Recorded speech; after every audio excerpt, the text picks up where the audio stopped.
everyone. It's your favorite host, Marcus of Gentleman Style Podcast Show. Today, I'm excited to talk about something that has been itching the back of our noggins, man. I was like talking about entrepreneurship.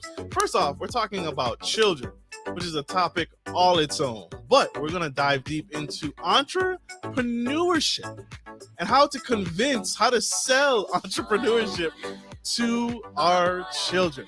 And I have the expert of all experts and his new book, Sip, How to Help Kids Taste Entrepreneurship and Build the Best Lemonade Stand Ever. You won't want to miss 1 second of what this book is about and what this gentleman has to say. Stay tuned. Here we go.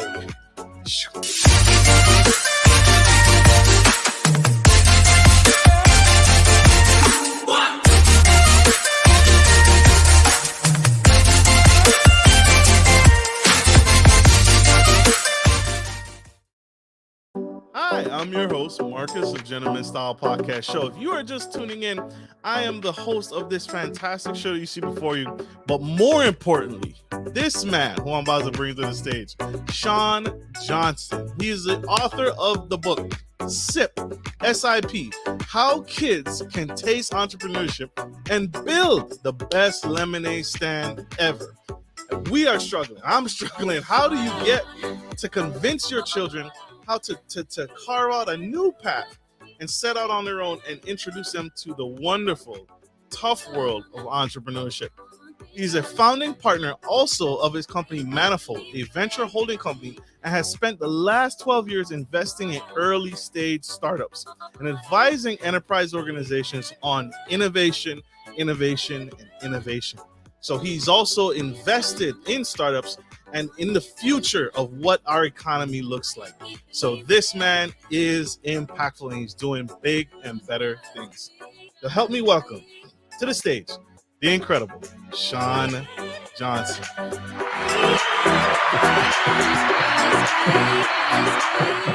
Thanks for having me. This is awesome. Really I'm glad you are here, sir. I could not do this show without you. We all have our guesses. We all have our emotions behind how we feel to raise our kids in the best light, to get them motivated for entrepreneurship. But you wrote the book, sir. Literally wrote the book. Yeah. And so help me, because we gotta get past some barriers here. Sure. But first off, what inspired you to write the book? Why the focus on entrepreneurship and children? Yeah. So when COVID hit, we made the difficult decision to kind of take our kids out of the school district and homeschool. So like my wife works, I work. So we did like half day. We would take turns and we would work, and then we would go into teacher mode, and then we would try to get everything else done at night after the kids went to bed. So it was an intense year, but one that I'll always remember. But one of the things that I told her when we were talking about curriculums and things like that, generally speaking, there's really fantastic curriculums for math and language and all that kind of stuff for homeschool parents, but I couldn't find a really good one for entrepreneurship, and or at least that talked about things the way that I wanted to talk about it and to do it justice. And so basically made my own curriculum and use the idea of a lemonade stand, but it was kind of from the framing of like, how do we make the coolest lemonade stand ever? And so every exercise was kind of designed to get them to think a little bit bigger and to kind of expand their horizons. And so we did customer interviews where they had to learn how to go up to people cold. And it was sort of like a gentle on-ramp to sales. It was like, hey, what do you look for when you want to buy lemonade? What frame of mind are you in? Are there types of situations that you're in? Do you prefer sweet or sour, all that kind of thing? They then came back, we found recipes, they did taste testing. So they did another round of interviews where they blind tested different recipes.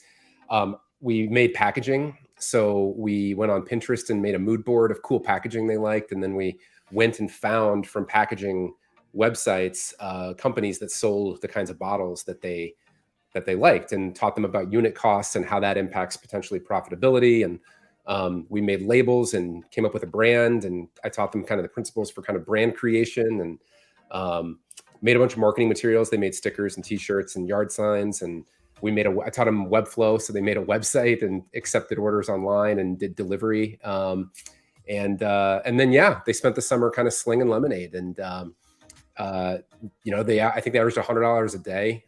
So they made way more money than, the other second graders or fifth graders that they knew, but they learned, how to do financial projections and how to map their forecast to actual and all that kind of stuff. So was a fantastic experience. And then kind of coming out of it, the parents, we would be buying lemonade, but the parents would come up to me on the side and just be like, hey, how did you do this? Where did you come up with this?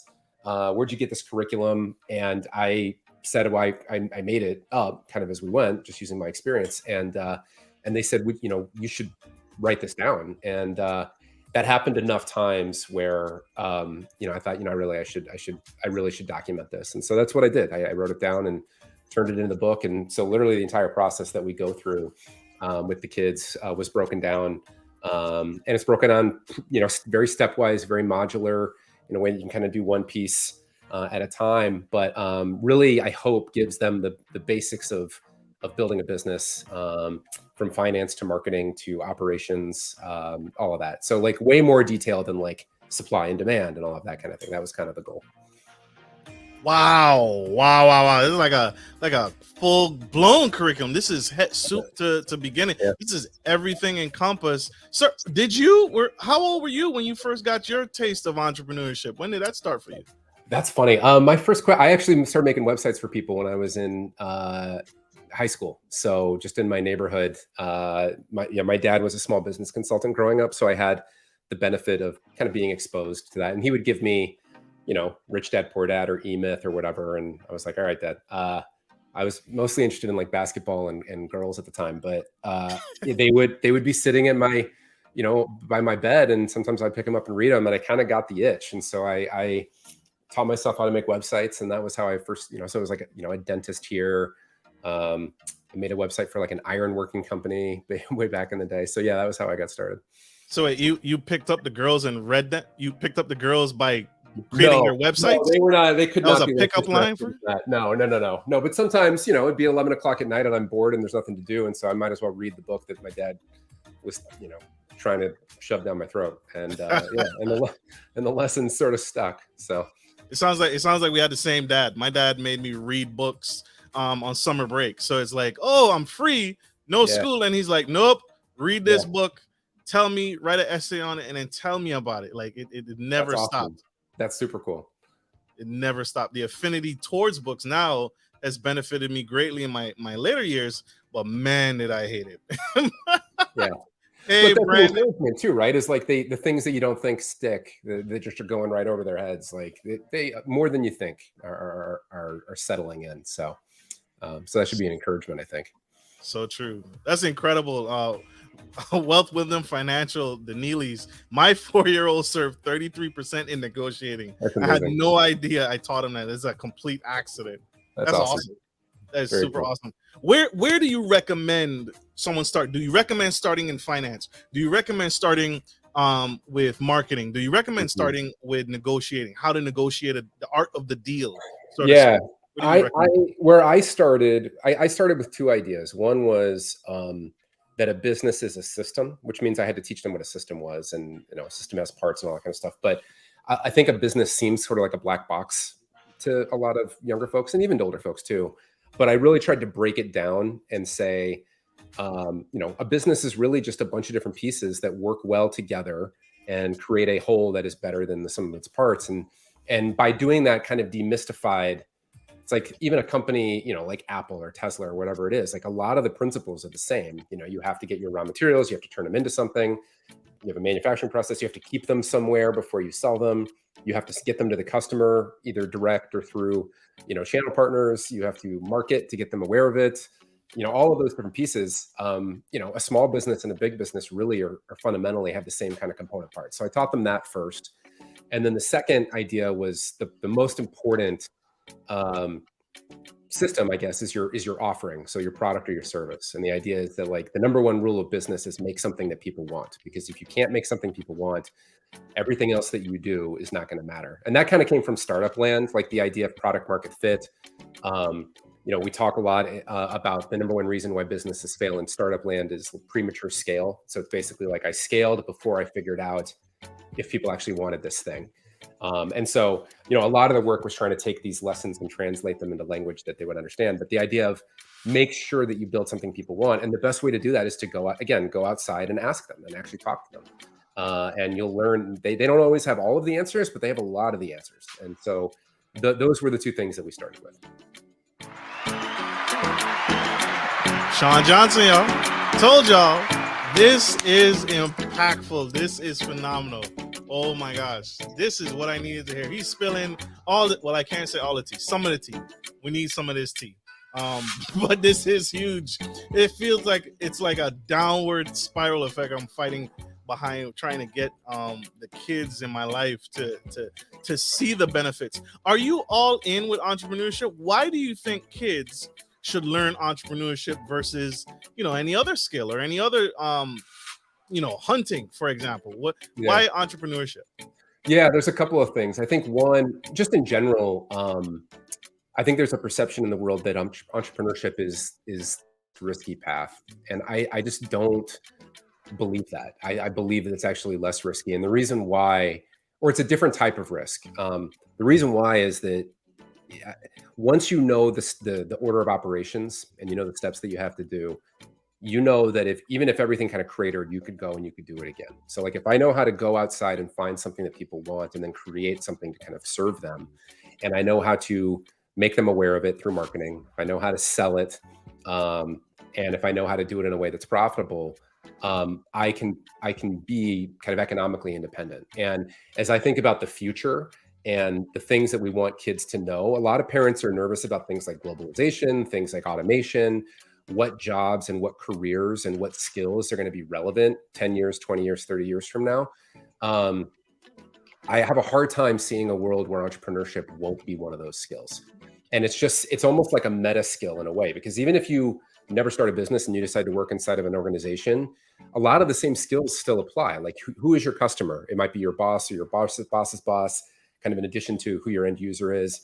You have to make something that they want. So taking initiatives that you want to spearhead and learning how to position them in a way that accomplishes your end customer's goals, super relevant. Learning sales, super relevant. Packaging, super relevant. So a lot of the lessons I think apply kind of regardless of what career you end up pursuing. But I think especially as we look into the future and think about what careers are going to be relevant going forward, entrepreneurship, it just seems pretty top of the list from my perspective.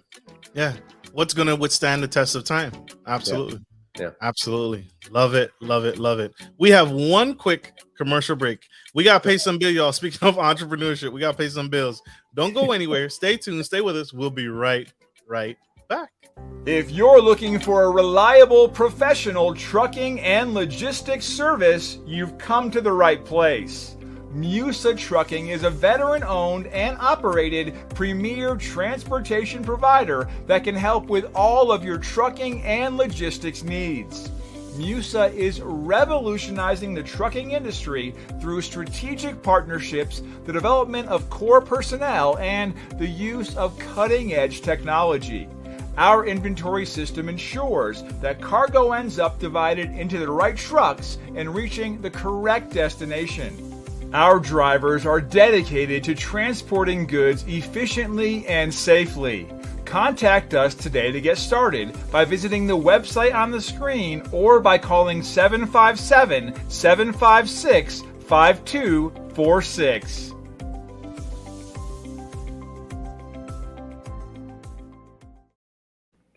We are back to the Gentleman Style Podcast show. If you are just tuning in, we have the incredible Sean Johnson, the man who wrote the book on entrepreneurship and for kids and how to build the best lemonade stand.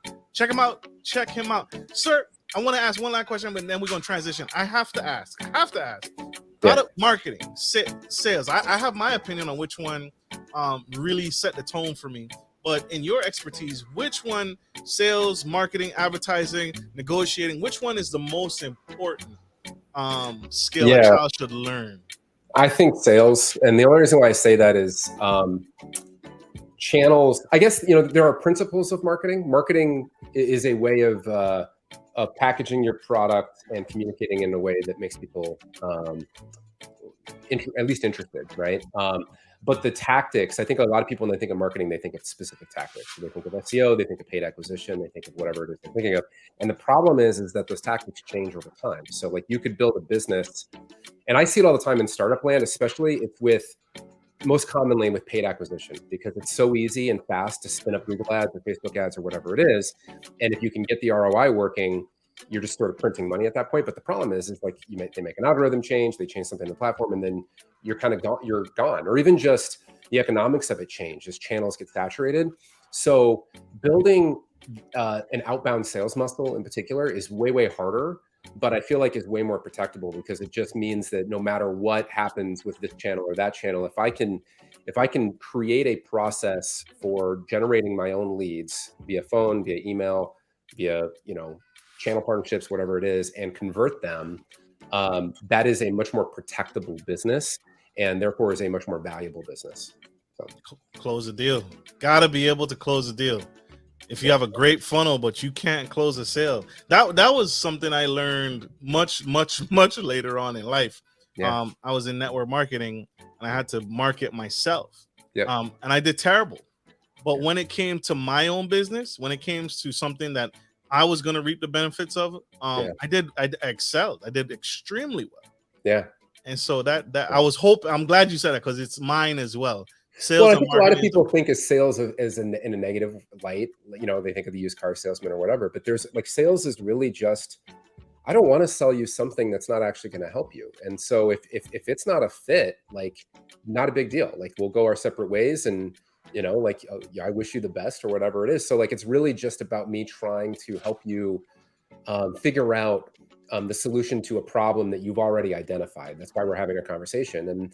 And then we explore, can I help you or not? And, obviously there's a lot of skills there in terms of, do I communicate effectively enough the ways in which my solution can solve your problem?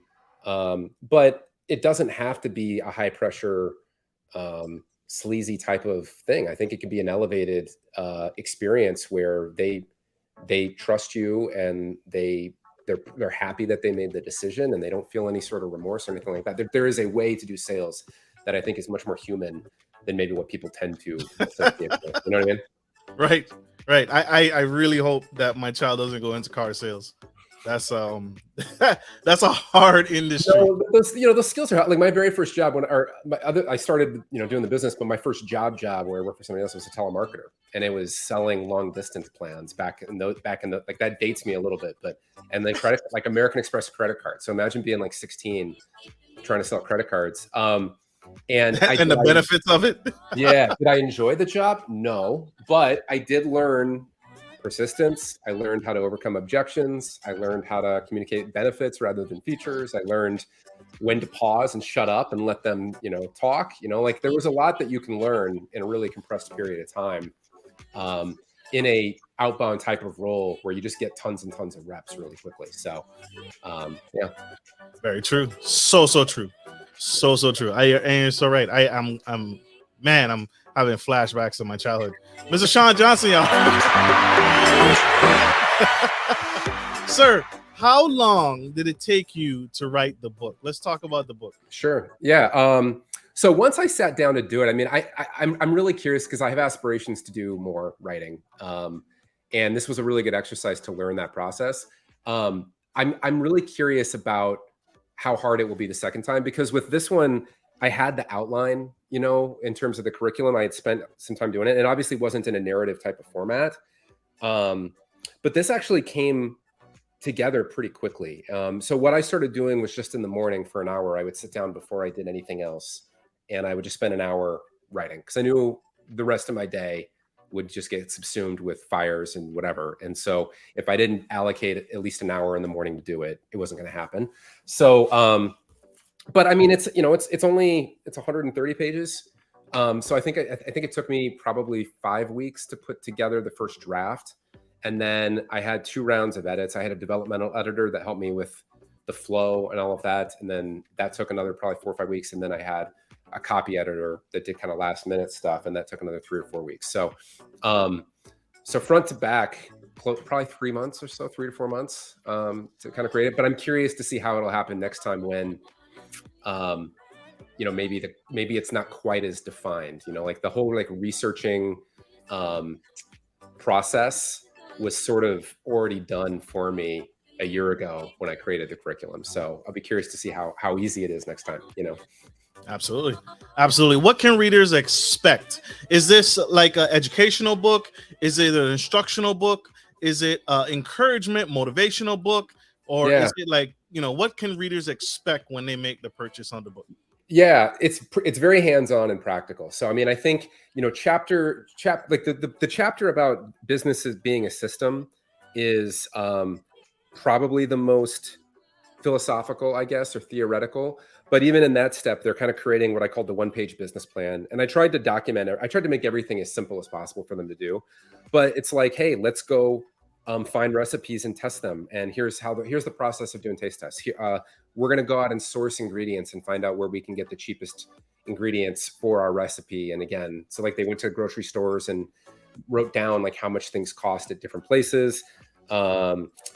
Production, we tested different production methods, and they tracked their time and how long it took to produce them, so we could figure out like yield relative to time. So each chapter, other than maybe that one chapter around what is a business, has a very hands-on component to it where they're actually getting their hands dirty and creating stuff each time. So I would say it's very much leans on kind of the practical side, but they're learning principles and ideas throughout as they're going through those exercises. Absolutely. Love it. Do you recommend a lemonade stand for every child, or is that as a first startup business, or are there other areas that a child can expand on?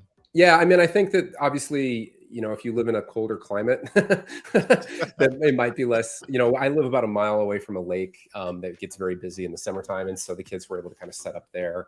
But no, I mean, I talked to my son now about, he learned how to make websites with Webflow. He did a second one for his basketball team. I've been telling him, like, you can make some pretty good bank making websites for people if you get good at it. And it's not unusual to have a small business owner in town pay you $1,000, $2,000, whatever, to make a website. Like, you get a pretty nice car if you decided to get really good at it. And so I think he's in junior high now, and he's got a phone. And I think the lemonade stand might be a little bit too cool for school, but the website thing I think is piquing his interest. And their eyes get big. I mean, like, I did it for reasons that didn't have anything to do with like money necessarily, but their eyes do get, like I remember that first week when they were counting their money, I was like, you just made more money than most high school kids with their summer jobs. And their eyes got big, and they were like, wow, so like, it's certain. I don't want to act like it's not a motivator for them. No, it is. Someone just mentioned landscaping. Yeah, like one of my best friends growing up built he was running 3 teams in high school, running a landscaping business. So probably much harder work than squeezing some lemons, but definitely lucrative for him. So yeah, for sure. What about startup capital? How does that discussion come up? Like, do your kids borrow money from mom and dad? Say, hey, this is a loan. This is not free money. And like, where do you get the startup capital to start the business? Yeah. So we helped them with their initial expenses, but the idea was that they needed to pay down, like we tracked them in their financial projections, and then they paid down their fixed costs, right, to get to break even. And so I didn't charge them interest for that. I think you can do different ways. I mean, like I've had conversations with folks who they're planning on doing it this summer, and they're going to like charge them. They're going to give them carry. So like, for every $1 you make, I'm going to give you $1, like that kind of thing. Like, so people are getting pretty creative with it.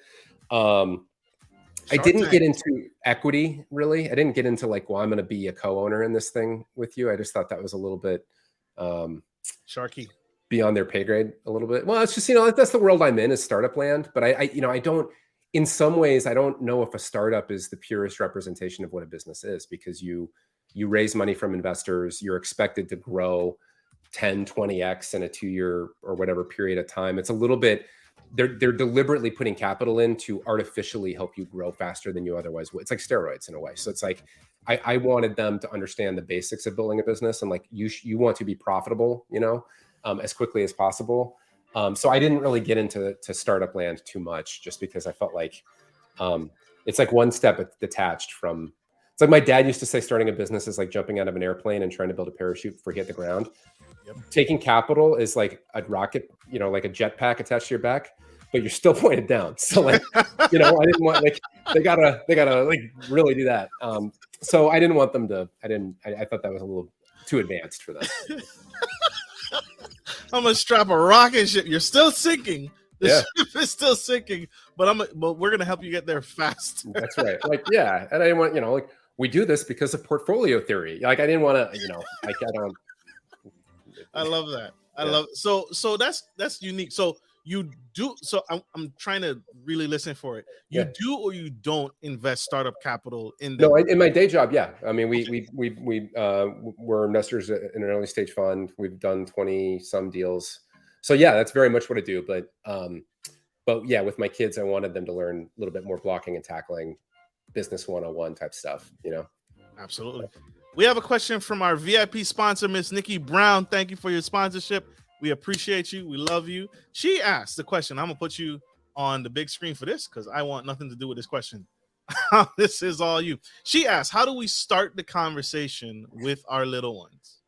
Yeah, I mean, I did it just in terms of this is something that we're going to be learning as part of school, so it made it a little bit easy for them. But they sometimes have asked, like, what do you do for a living? And it was a little bit difficult to explain, what venture capital is or what innovation consulting is. I just started with like, what is a business? And they buy things from, they like Nike, or they like, they want Steph Curry's new shoes, or they want an Xbox or whatever it is. And that can be a really good hook to be like, do you know how that Xbox or whatever it is got here?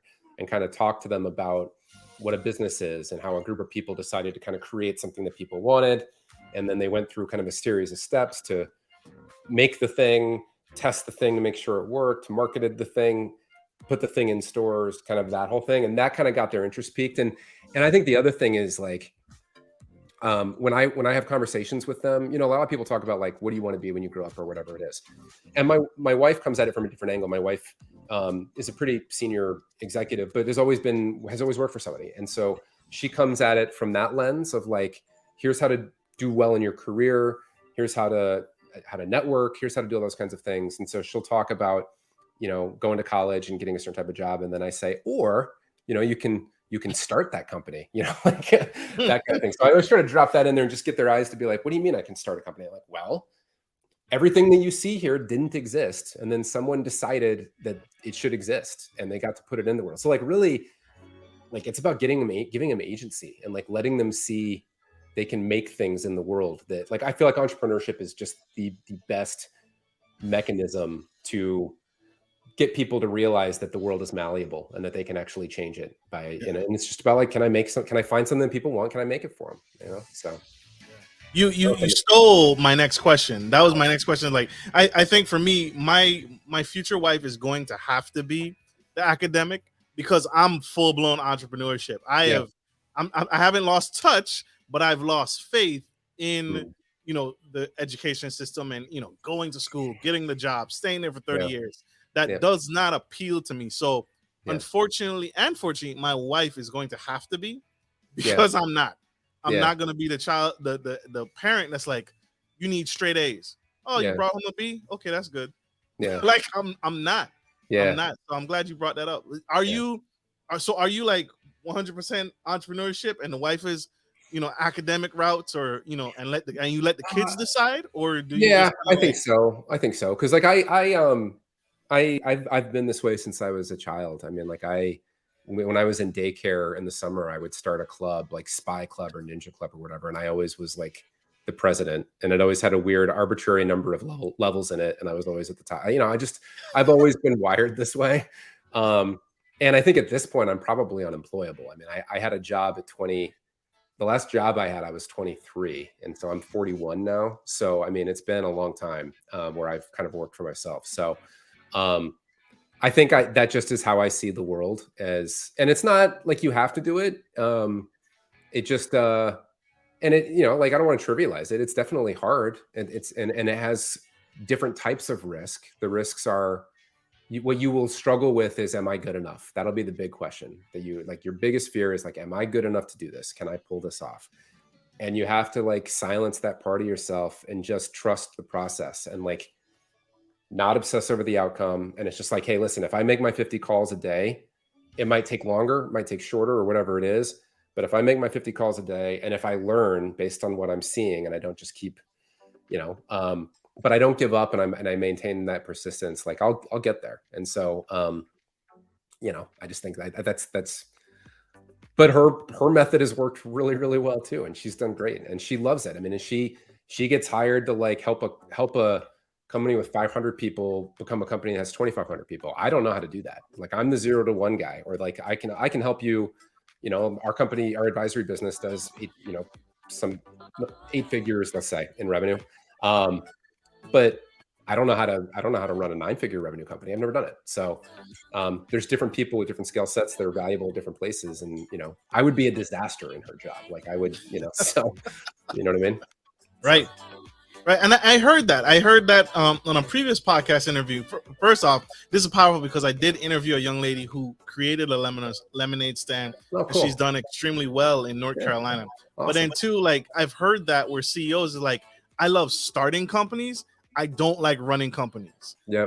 And they like to sell them. They hey, I'll help you get off the ground, or I'll help you, kind of like what you said. I'll give you the capital, but you will handle the day-to-day functions of this. And the reverse is also true. I mean, like we've seen where founders come in and like they go from 0 to 1, but they raise money. The company it outpaces their ability to kind of maintain their skill acquisitions. Like the kind of person that can run a 10-person company might not be the person to run a 500-person company.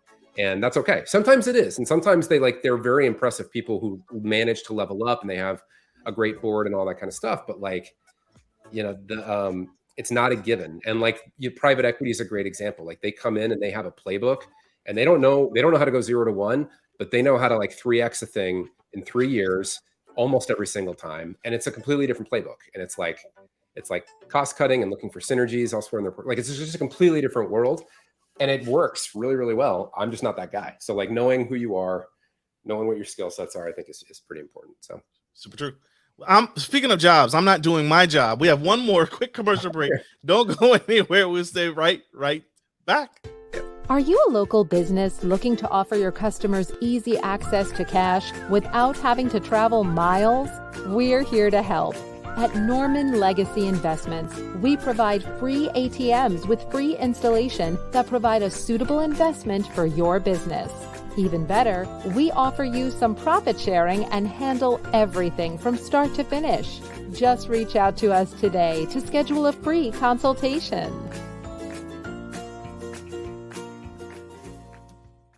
Good day, podcast listeners. This is your boy, Marcus Norman of Gentleman Style Podcast Show. I wanted to let you guys know that we will be rolling out a new feature and adding a join sponsor button next to the subscriber button here at the bottom of your screen. Once you click the button, it will display 3 membership levels. Gentleman Gentry, which is our entry level, Duke Duchess, which is our season level, and the Emperor and Empress, which is our most sophisticated level, which you will receive unique perks and benefits at each differing level and gain access to our community tab. We will also be sharing polls, upcoming events, and interviews, as well as receive feedback from our sponsors directly. Your support helps me find new and exciting guests to bring to the stage live. Well, in order to get the higher end speakers, it requires, you guessed it, money. So thank you for tuning in to my channel. And if becoming a sponsor sounds good to you, then select the join button below and choose your desired sponsor level. Let's continue to grow and serve the future of generations of men and women to come. Love you guys. Bye.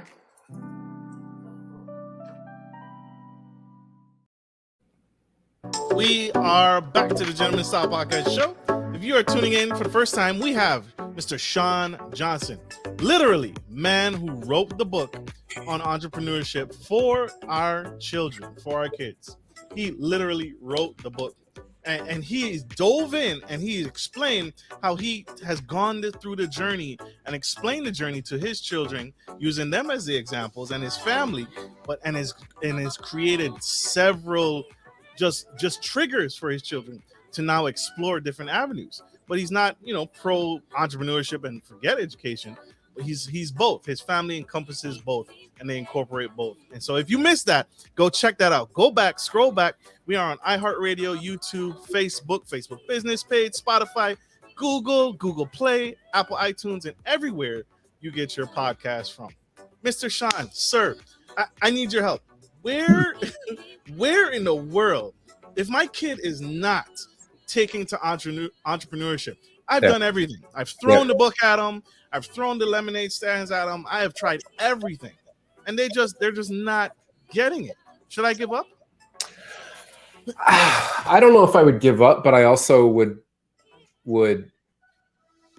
have grace. Like that was one of the things I think that I had a lot of conversations with my wife about when our kids were younger. Was we're both pretty type A people in our respective ways, and it was important to me that if my kid decides that they want to be a veterinarian or something like that, like it's important to me to never make them feel like that they need to do what I did to somehow be successful in my eyes, or for me to love them, or whatever it is. And so I feel like that's a really difficult thing, because I think it could even just be a glance, like a sideways whatever, when they're talking about something that they're passionate about, and you could like murder that spirit in them, like permanently, right? And so that is something I've been really cognizant of, and I think it's a challenge with high achieving parents of like, I think there are everyone struggles with it, but it's like you could channel all of that energy into your kids, and maybe they'll be great, maybe they'll be like just super high anxiety, maybe they'll be depressed because they can't pull it off, or don't feel like they can pull it off, or whatever it is. So it's like I feel like my job is to plant seeds and just drop seeds, but I can't make it grow. You know what I mean? And so like my job is to try to model the character that I think is important for them, the skills that I think are important for them, like look for teaching opportunities. Obviously, this was a unique opportunity for me to kind of give them a curriculum in a more forced way, because I was, literally their teacher. But I never want it to be the kind of thing where it's like I want to find their areas of like natural interest, and then try to either tie that back into lessons or skills that I want to give them, or nurture their own thing, even if it's not what I would do personally. You know what I mean? It's hard. That's a hard thing to manage. It is. Yeah. Where I struggle, just going back to education versus entrepreneurship, where I struggle for me is at my age, the women I meet have kids. Yep. And so for me, I'm an entrepreneur. Yep. Typically the women I meet are not. Okay. And so the problem is with education, sometimes sometimes comes student loan debt. Mm-hmm. I am not on that path. Yeah. I didn't get any student loan debt. Yeah. I don't have any, and I will continue that till the day I die. Sure. And so a wife who's on the path of education, yeah. Say, listen, I'm not paying for that. Yeah. If you want to go to school, you can, but I'm not necessarily willing to pay for your. If you want to go to school, great. Like I met a father. He told his kids, if you're not getting into STEM, right? If you're not getting into anything of STEM, I'm not paying for it. And he had to take that stance. All his kids are engineers. What a coincidence. They're all engineers. Yeah. But he took that hard, fast stance early on with his wife and with his family to say, listen, I am not paying for college unless you take one of these courses. How do you balance? How do I get over that? Am I wrong for feeling that way?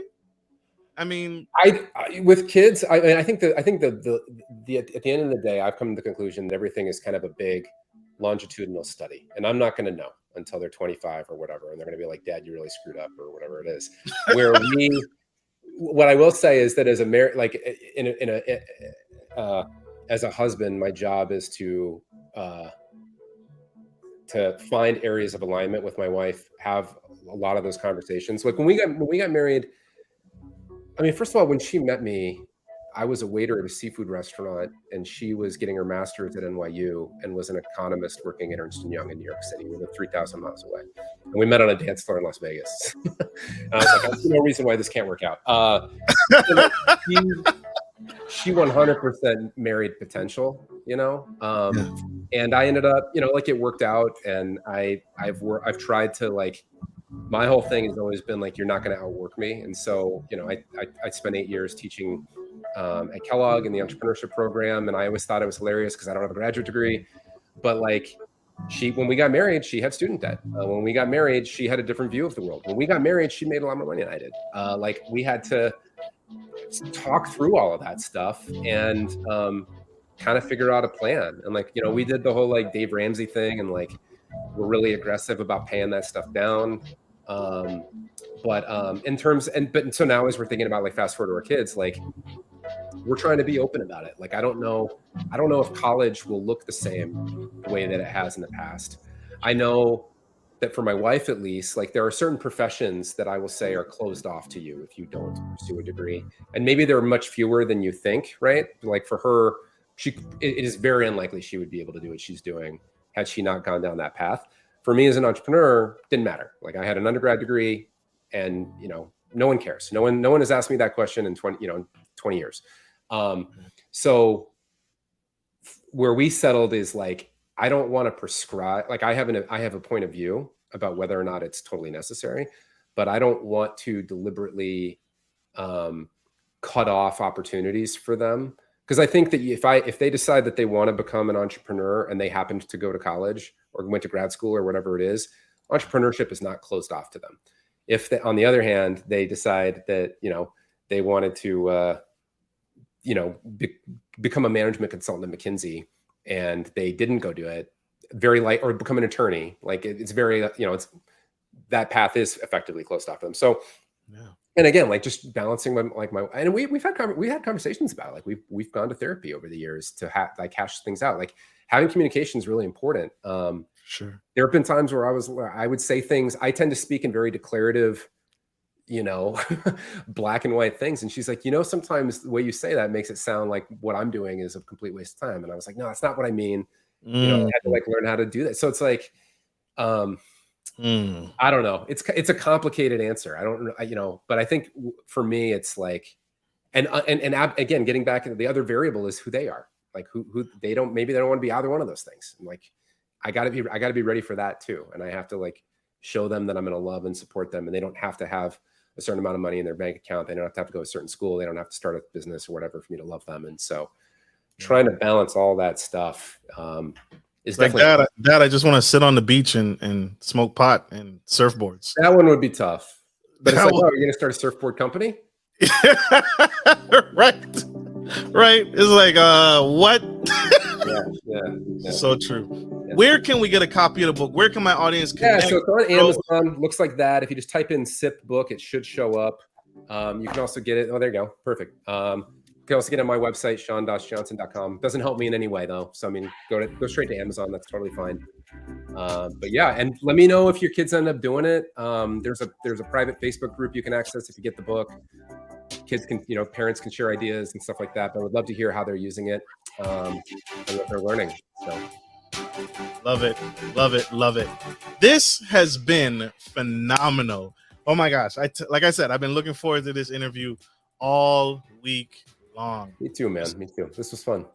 This was fun. Mr. Sean, thank you so much for taking the time out of your busy day to be here and to give back and to educate. Now I have a path, a direction, a course, and I got to get a copy of the book. You all should get a copy of the book. If you have children and they're on the fence about entrepreneurship, get the book, get your copy, and connect with Mr. Sean immediately. Because, hey, we want to give them options, right? Like you said, plant the seed. Give them options. If it's education, if it's entrepreneurship, if it's lemonade, if it's landscaping, whatever the course may be, you have options. Our kids have options to them, available to them. All right, we got to let Mr. Sean go. He has a company, several companies to run, him and his family, so we got to give him back. But, sir, thank you for being on the show today. I appreciate you. I want to say this to you publicly. Don't quit. Don't ever give up. We need what you're doing. I appreciate it. Thank you so much, man. This has been great. Absolutely. Appreciate you. And thank you all, my audience, for tuning into the Gentleman Style Podcast Show. I hope this helps. I hope this inspires. Yeah, great comments and questions, everybody. That was very cool. Yeah, love you guys. Thank you guys. Like I always end every show, take care of your friends, take care of your family, and always, always take care of business. This is Marcus Norman, your favorite gentleman, and Sean Johnson, the man, the myth, the legend, who wrote the book Sip, How to Help Kids Taste Entrepreneurship and Build the Best Lemonade Stand Ever. Love you guys. Bye.